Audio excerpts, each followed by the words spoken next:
Bienvenue sur Top Invest, la chaîne des top d'investissement. Ici, on parle essentiellement d'entreprises de qualité. Watchlist directement avant même de commencer. Jack Henry Associates, avons-nous une opportunité d'investissement sur cette compagnie-là? C'est la question à laquelle on va essayer de répondre en se basant sur les états financiers de la compagnie. Je rappelle que ceci représente uniquement mon point de vue et non un conseil d'investissement. Et comme d'habitude, je me réserve le droit de me tromper. C'est une demande spéciale ici d'un abonné Top Premium. Donc, je rappelle que dans la description de cette vidéo-ci, vous avez en lien le service Top Premium. Donc, ici, c'est une très belle entreprise. C'est pour ça que je vous disais dès le début de la MEC, déjà dans votre watchlist, si vous êtes intéressé si les entreprises nord-américaines vous intéressent généralement, celle-ci fait partie, enfin, en tout cas dans son domaine d'activité, elle est très bien, voilà, elle performe très très bien, ok.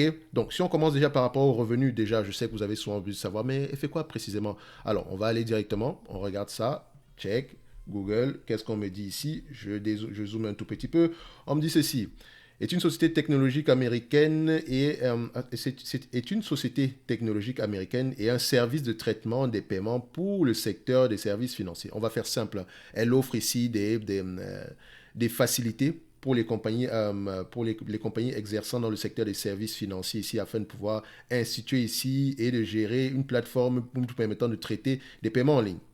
Simple. OK? Donc, ces clients sont principalement les grandes banques, les grandes institutions financières. OK?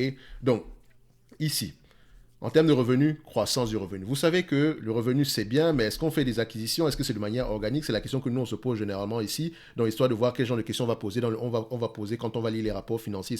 Donc, on va se demander la croissance de 2020, c'était dû à quoi? On va aller regarder. Est-ce que les marges ont baissé? Est-ce qu'elles ont continué à augmenter? L'entreprise dont on a fait l'acquisition présentement, comment est-ce qu'on parle d'elle 2, 3 ans plus tard? Est-ce que ça a fonctionné ou pas? Donc, vous voyez ici qu'elle fait de toutes petites acquisitions ici. Donc, c'est un mix des deux, mais essentiellement ici organique, donc peut-être qu'on signe de nouveaux clients, ou bien les clients ici augmentent, la taille des contrats augmente de plus en plus. Donc faites également attention, avant même de continuer, la consolidation du secteur financier américain, d'accord, peut être un danger pour cette compagnie-ci. Quand on dit consolidation ici, vous savez qu'il y a énormément de banques aux États-Unis.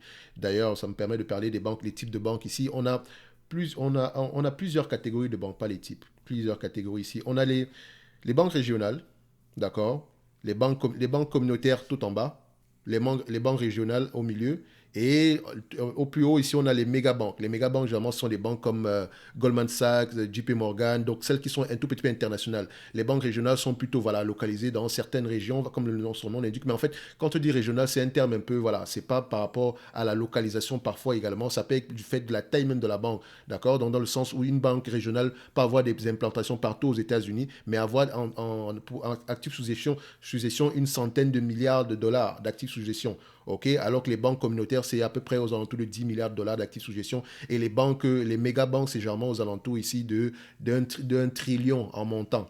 Okay? Donc, on revient ici. Donc, elle offre généralement des services à ces différentes entreprises-là. Donc, si elle offre des services à des méga banques, ici, vous savez que si les méga banques font des acquisitions, techniquement, elles vont demander à ce qu'on baisse le prix ici. Enfin, elles vont demander des rabais, d'accord, au niveau des produits proposés ici par Jack Henry, etc. Donc, ça peut être qu'un risque. OK? Fermez la parenthèse, on revient ici. Donc, en termes de grosse margin, OK. Marge brute ici, c'est bien d'avoir une croissance. Est-ce que la marge brute suit? On peut se dire ici que la marge brute a tendance à rester à peu près stable. On remarque des petits zigzags ici, mais comme je l'ai toujours dit ici, donc on va poser la question dans les rapports financiers. Pourquoi est-ce que les marges brutes ont augmenté par rapport à 2021, par exemple? OK, ça nous permet ici de voir à peu près comment est-ce qu'on pourrait se comporter pour les mois à venir. Est-ce que ça va rester stable? Est-ce que ça va continuer à augmenter? Donc, on va voir ça. Maintenant, en termes de net income, est-ce que les net income et les free cash flow vont dans le même sens? J'adore ça. Moi, j'aime bien voir quand les free cash flow augmentent comme ça. On dirait une ligne droite. C'est magnifique. C'est magnifique. D'accord? Donc, free cash flow stable et croissant. Excusez-moi. Net income stable et croissant. Est-ce que free cash flow, c'est la même chose? Oui, free cash flow encore plus élevé que net income. Et les free cash flow ici ont tendance ici à donner la véritable rentabilité de cette compagnie ici. Donc, vu qu'on n'a pas l'information concernant la marge des free cash flow sur Coifin ici, ce que je fais généralement, c'est simple. Regardez ceci. Donc, je prends cumuler, cumulative. On va le faire comme ça. D'accord?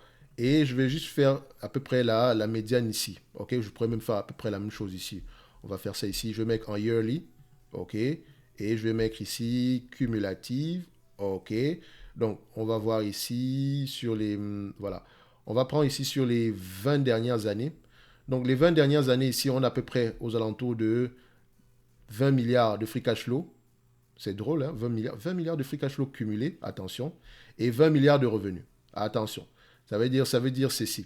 Il ne faut pas prendre faut pas le prendre il faut pas le regarder au point où non, on a eu le même niveau de revenus que de free cash flow. D'ailleurs, je ne devrais même pas dû mettre ça en cumulé ici à ce niveau-ci, sinon on va faire une erreur. Voilà, on va le remettre ici as reported. OK, parfait. Donc ce que je prends en supplément, c'est ceci, la médiane sur ou bien la moyenne même sur ce secteur, sur cette période-ci. Et ici, sur les 20 dernières années, ça représente quoi? 20 ans ici, 20 000 divisé par 20, ça fait combien? Donc ça fait à peu près aux alentours ici de, voilà, on a 20 milliards de free cash flow sur cette période-ci, sur la période de 20 ans présentement. Donc quand vous prenez vos 20 ans ici, vous prenez vos 20 milliards ici, vous allez diviser cette période-là par 20, et j'espère juste mettre ça ici en yearly, excusez-moi, sinon on va se tromper, excusez-moi, je ne pense pas que ce soit 20 000, on va mettre ça comme ça. Voilà. Là, c'est plus vrai parce que ça comme ça me fait peur. OK? Donc, on a plutôt aux alentours ici de 4 milliards, près de 5 milliards de free cash flow, excusez-moi. 5 milliards de free cash flow divisé par 20, ça fait combien? Donc, si vous prenez 5 divisé par 20 ici, donc je cherche ma calculatrice, où est-ce que se situe? OK. Donc, on va faire ici 5 milliards divisé par 20, ça nous revient ici à peu près aux alentours de 250, donc à peu près 25% pour les marges de free cash flow. D'accord, 250 divisé par 1 ici, 25%. Quand on prend sur les 10 dernières années, ok, on constate quoi? Sur les 10 dernières années, qu'est-ce qu'on a eu? On a eu à peu près aux alentours ici de, voilà, aux alentours de 3 milliards 630, donc ça fait à peu près 363, et en moyenne de revenus, on a eu 1 milliard 470 en médiane, en moyenne, ça fait à peu près 25% à peu près également. Sur les 3 dernières années, qu'est-ce qu'on obtient? Sur les 3 dernières années, on a à peu près 1 milliard 370. Donc, qu'est-ce que je fais ici? 1 milliard 370 divisé par 3, ça donne combien? Ça donne à peu près 456. 456 ici, la moyenne des revenus est de 1 milliard 880, donc divisé ici par 1 milliard 800, c'est ça? Non, 1 milliard 800, d'accord? 1 milliard 800 ici, ça représente ici à peu près aux alentours de 25%. Donc en moyenne, les free cash flow sont aux alentours de 25%. On pourrait également regarder les net income margin ici. Donc net income margin. Net income margin, qu'est-ce qu'on a? Tac. Voilà, net income margin. Et voilà, donc quand on dézoome un tout petit peu, on peut voir que les net income margin sont aux alentours ici d'une quinzaine, une vingtaine de pourcents par là. Donc, vous pouvez voir ici que les free cash flow étant plus élevés que les net income, on aura tendance à avoir une démarche bien plus élevée si on prend les free cash flow. Et les free cash flow représentent la véritable rentabilité de cette compagnie-ci. Donc, alors, je viens directement ici. Comment ça s'appelle encore? Jack Henry Associate. On va regarder ça ici. Je pense que c'est collé. Jack Henry. Est-ce que c'est ça? JKH. JKHY. Ok, parfait. Donc, on a ça. Henry Jack, ok. Henry Jack Associate ici. Ok. Ticker symbole JKHY. Donc, ici, on constate déjà que les adjusted earnings 5,83, les free cash flow 5,60. Donc, ils sont même moins élevés ici, les free cash flow pour les mois à venir ici. Il faut regarder pourquoi. Donc, ici, les adjusted free cash flow que cette compagnie prend seulement, vous allez souvent voir que c'est souvent à peu près similaire. C'est souvent généralement similaire ici au free cash flow pour Fastgraft, ok? Mais si vous voulez retrouver les marges de free cash flow, comme je l'ai dit ici, vous pouvez faire à peu près, vous utilisez la méthode que je vous ai montrée tantôt, ok? Donc, je vais prendre les adjusted ici, qu'est-ce que ça me donne ici? On va aller directement, c'est une compagnie qui se négocie généralement à combien de fois les bénéfices. Quand je dis combien de fois les bénéfices, je vais les prendre ici par rapport au free cash flow, parce que je pense que les free cash flow représentent la véritable rentabilité de cette compagnie-ci. Donc, on va prendre ici les price to free cash flow, price to free cash flow. Où est-ce que j'ai ça ici? Free cash flow. Ok, déjà, je mets ça là. Price to free cash flow. Voilà. Ok, donc price to free cash flow, je décide ma médiane, je trace ma médiane plutôt.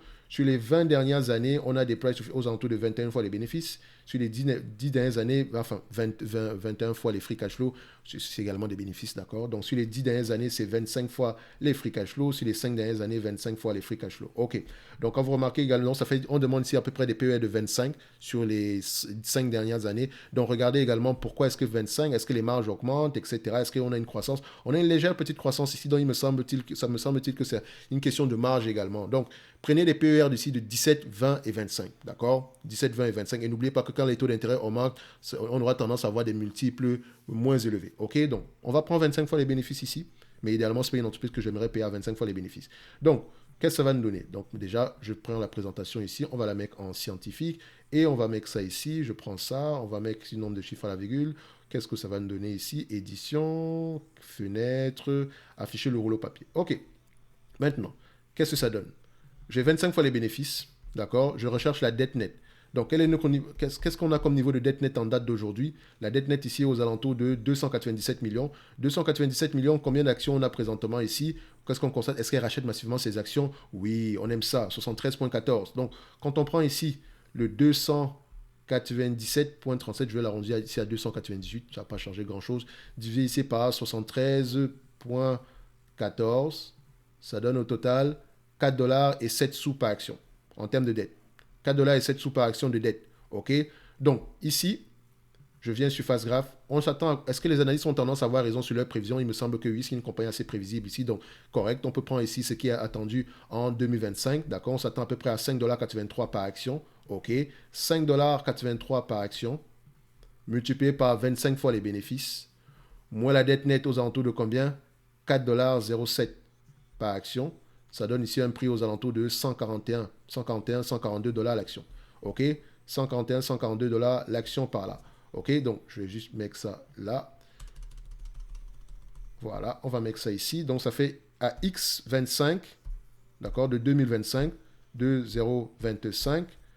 Ça donne ici au total 142 $ l'action. Si on retourne l'équation ici, on se dit ceci. Enfin, le calcul, pas l'équation. Le calcul ici. Donc, on s'attend à 5,83 $ en 2025, si tout se passe bien. D'accord? Par rapport au prix actuel à 147,24, pour ceux qui aiment la précision, on aura ici aux alentours de 3,95%, à peu près 4% de rendement. Donc, c'est-à-dire que si on vous distribue la totalité des bénéfices nets attendus en 2025 par rapport au prix actuel, vous aurez un rendement de 4%. C'est-à-dire que si vous achetez cette compagnie en date d'aujourd'hui, il faut absolument qu'elle ait une croissance très élevée dans le futur et pendant très très longtemps pour justifier un prix pareil en date d'aujourd'hui. OK? Donc, idéalement, vous savez que pour ce genre de compagnie, même si on prend en considération la croissance, idéalement, même en prenant en considération la dette, bien sûr, c'est une compagnie que j'aimerais avoir aux alentours ici d'une centaine de dollars. D'accord? Le prix parfait pour moi, ce serait aux alentours de 83 $, mais une centaine de dollars, ce serait déjà assez bon pour moi. OK? Donc, est-ce que c'est une entreprise qui va m'intéresser en date d'aujourd'hui? Je dirais que non. D'accord, mais ça reste une très belle entreprise. Donc, le dividende également, pour ceux qui sont là pour la croissance dividende, etc. Et je vous ai déjà montré ici que ne regardez pas le petit 1,41% ici. Dites-vous que pendant toutes ces périodes, elle a également augmenté ses bénéfices nets par action. Donc, on a augmenté le dividende, etc. Et vous pouvez voir ici que le rendement sur coût d'acquisition des gens qui ont acheté en 2003 par rapport, enfin, le rendement des dividendes, le rendement sur le yield on cost, ok, parce que le rendement des free cash flow et le yield on cost ici, c'est totalement différent. Donc, ici, le yield on cost, donc, les personnes qui ont acheté en 2003, ok, par rapport au prix actuel, au dividende actuel, ils ont 14,95% de rendement, 91% de rendement. D'accord? Donc, vous pouvez voir ici qu'eux, ils espèrent un rendement sur le dividende ici encore plus élevé que ça. OK? Donc, ne l'oubliez jamais. Ça reste une très belle entreprise, d'accord? Actuellement, le dividende ici, voilà, le prix actuel devrait justifier une croissance très élevée, d'accord? Donc, idéalement, vu que je ne sais pas quand est-ce que la croissance, quelle est la taille du marché, etc., je peux déjà me protéger et l'acheter sans prendre en considération une quelconque croissance. Et pour moi, ce serait un prix aux alentours d'une centaine de dollars par là. Mais ça reste une très belle entreprise à avoir en portefeuille. Si vous arrivez à l'avoir aux alentours des 100 $, ça pourrait être une bonne chose pour vous. Et après, ceux qui veulent l'acheter en date d'aujourd'hui ou bien ceux qui l'ont acheté aux alentours de 150 $ par là, c'est pas comme si vous avez payé un mauvais prix, mais voilà, je ne devrais pas m'attendre à grand chose non plus. Ok, au pire des cas, il y a de grandes chances que je récupère mon argent également.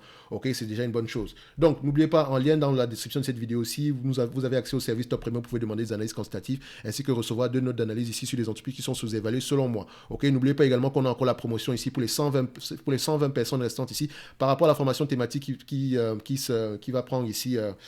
Qui va se concentrer ici sur comment analyser une banque et comment lire les rapports financiers. Ça sera au courant du mois d'avril, vu que c'est en prévente ici. Le prix que vous payez en date d'aujourd'hui, c'est uniquement le service Top Premium. N'oubliez pas, ça se termine ici au mois de mars. Donc, au 31 mois de mars, vous aurez, pour ceux qui vont s'abonner au Top Premium, vous aurez uniquement tout ce qui est présentement plus haut, ok, sans la formation thématique. Et je vous dirais même qu'on va réouvrir le Top Premium ici uniquement quand la formation sera prête, histoire à peu près de donner d'abord de permettre à ceux qui sont abonnés bien avant de pouvoir jouir de la formation et voilà, de pouvoir se connecter rapidement sans toutefois avoir à gérer plusieurs plateformes au même moment, ok.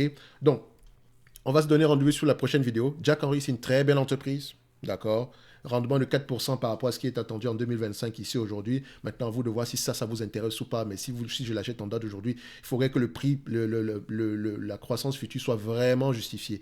D'accord? Soit vraiment élevée plutôt. OK? Donc, n'oubliez pas, lisez vos rapports financiers. Merci.